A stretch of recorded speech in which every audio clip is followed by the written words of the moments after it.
Hello, superstar. In this video, I'm going to share with you how to sell your coaching program with grace and ease.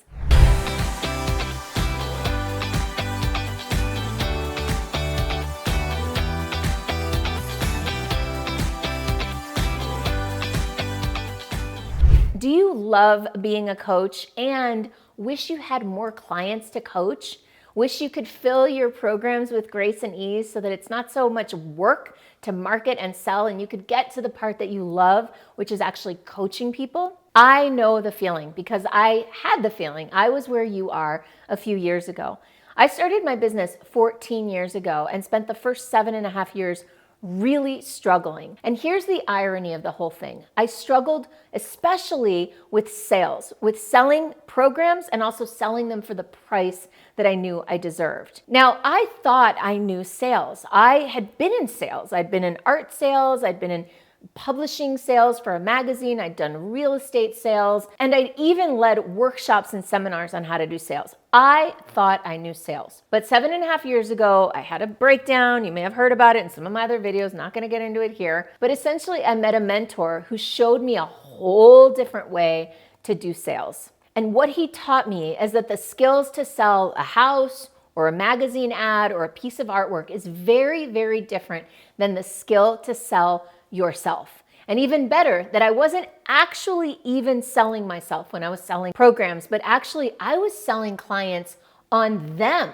In the traditional paradigm of sales, you are selling a program or a product. Here's the thing you're selling, and you talk about the thing you're selling. But in coaching, what you're actually selling that person is a better version of themselves. You're selling them a more courageous version, a more confident version, a more successful version, a version that has more freedom, more joy, more fulfillment. Whatever it is that you're coaching them on, what you're actually selling them is some future version of themselves. And so the sales process can't be about the program, the package, the system, the medicine that you're going to give them to get that outcome. It has to be about that outcome, that future state that they desire.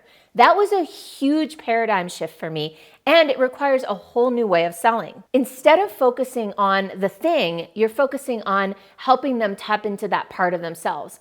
And because of that, funnels, webinars, those are all well and good to sell a program, especially a lower cost program. But if what you're trying to sell is some sort of high ticket, high time investment coaching program, which is what I do, then what you have to do is have a conversation. And that's why the very first step in any type of high-end, high-ticket, high-touch coaching service or program has to be that you have a meaningful conversation with that client. Now, what has to happen on that meaningful conversation? Well, that's what I'm going to get into next over at my handy dandy whiteboard.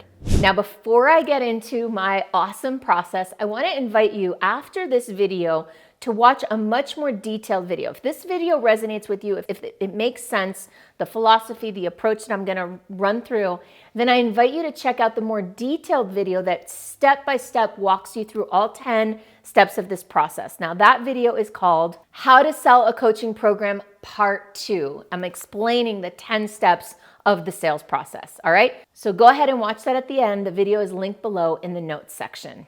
So there are 7 steps to this process, and bear with me, knowing me, by the time we're done, there may be 8 or even 9. But the first step of the process, number 1, is to book a call. Now, it's not just any call. I call mine either a discovery call, that's a shorter format version of this, or a strategy session, which is a longer format version. But no matter what type of call you're booking, it's some sort of meaningful conversation. I put that in quotes because I didn't come up with that term. That is a term I learned from one of my mentors, Mark LeBlanc. Our goal is to start this relationship off, start this coaching relationship off with a meaningful conversation. So you need to book a call. Now, that sounds maybe easier than it is in real life. How do you book a call? Well, some of the ways that I book calls is I do a lot of speaking engagements, and then at the end of the engagement, I invite people to book a discovery call. Like you see here, I also do a lot of YouTube videos, and at the end of some of those videos, I invite people to book a discovery call with me. I also have a page on my website all about my foundational program, the Superstar Business Breakthrough Program, and on that page, if someone is interested, then I assume they're even more qualified and I offer them a longer discovery call, which I call a strategy session. I also have a landing page somewhere on my website that invites people to book a call, and that links straight to my calendar. So however you do it, the goal is that all roads lead to, and all relationships ultimately start with, this process of having a meaningful conversation. The second thing you need to do is to take charge of the call. What that means is that in a sales conversation, it's very possible that the client might try to take control of the call and say, hey, so-and-so, so nice to meet you. I'm interested in coaching with you. Tell me how your prices work. Tell me what your programs are. If you answer those questions, you have just relinquished control of the call. And you have allowed the client to lead you, which in a coaching relationship is an absolute no-no. It is so important that from the very beginning of this process, we become the leaders of the relationship. Why is that? If we show up down here, not as the leader, as if the client has all the power, then it'll be very difficult to lead them in the coaching relationship. Same if we come in here as friends, as colleagues, as peers. We don't generally get leadership from our friends, our colleagues, or our peers. We have to show up here in leadership, and that means taking charge of the initial call. So what does taking charge mean? Well, it can mean a lot of things, but the way I like to do it is after I've gotten on the phone and after maybe 30 seconds or a minute of building rapport with somebody, I say something like, so-and-so, how about we go ahead and get started? The way I like to run these calls is, so that establishes me as the leader of the conversation. 99.9% of the time, people are gonna say, sure, let's do it. Every so often, you might meet somebody who pushes back, who shows up with resistance that they don't want you to lead the call. And chances are that person doesn't want to relinquish control to you, and they might be a difficult person to coach. So you're going to have to pay attention to that. My advice would be there are plenty of fish in the sea, plenty of butterflies out there that can come to your garden. Don't hang on too tightly to any one person if they're not letting you lead them. The third key step is to enroll them in their vision. Most of the time in the old world, in the old paradigm that I learned, we were trying to make people buy a product or a service. But instead, what this conversation about is in a coaching relationship is about enrolling people in their own vision. If you're going to coach somebody, it's because they want something for their life, for their business, for their health, for their family that they don't have. The goal of this meaningful conversation is to see how much they want it and what they're willing to do for it. And I'm not just talking about investing money. I'm talking about investing time and energy and effort.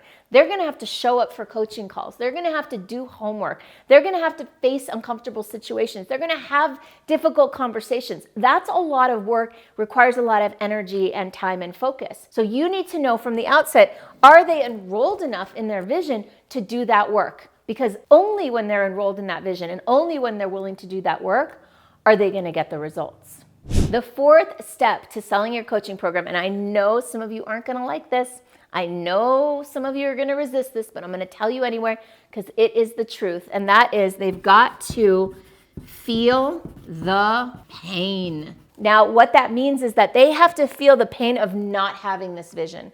What happens if they don't do it? How are they going to feel? Who's going to suffer, right? What are the consequences of not stepping into this vision that they desire? I remember once early on when I was just starting to get healthy after having my physical breakdown, and I got on a phone with somebody who basically had me in tears. She was a yoga instructor, body physical healer, who essentially had me in tears because I knew that I needed to help and heal my body. Her gift to me was for me to feel that pain, to the point that I still remember it to this day. There are not a lot of sales conversations that I remember 8-10 years later, but I remember this one because I remember coming face to face with what's going to happen if I don't take care of myself? What's going to happen if I don't do this work? And that was a gift that she gave me. So whether or not somebody ends up working with you, when you do this, we sometimes feel like we're doing people a disservice by putting them in pain, but you're actually giving them a gift, the gift of awareness and the gift of commitment to do something about it, whether they work with you or not in the end. And if you do this, they're much more likely to work with you. The fifth step is to check for commitment and urgency. When we check for commitment and urgency, what we're saying is, how important is this to you? Are you going to do the work? Are you going to show up fully? The way I ask this question is, how committed are you? On a scale of 1 to 10, how important is this to you? 1 being not important at all, 10 being the most important thing. And personally, I'll share with you, if I get anything less than a 10, then as my mentor Jake used to say, a 10 is really a 1 in disguise. Because a 9 is not all in, and a 1 is not all in.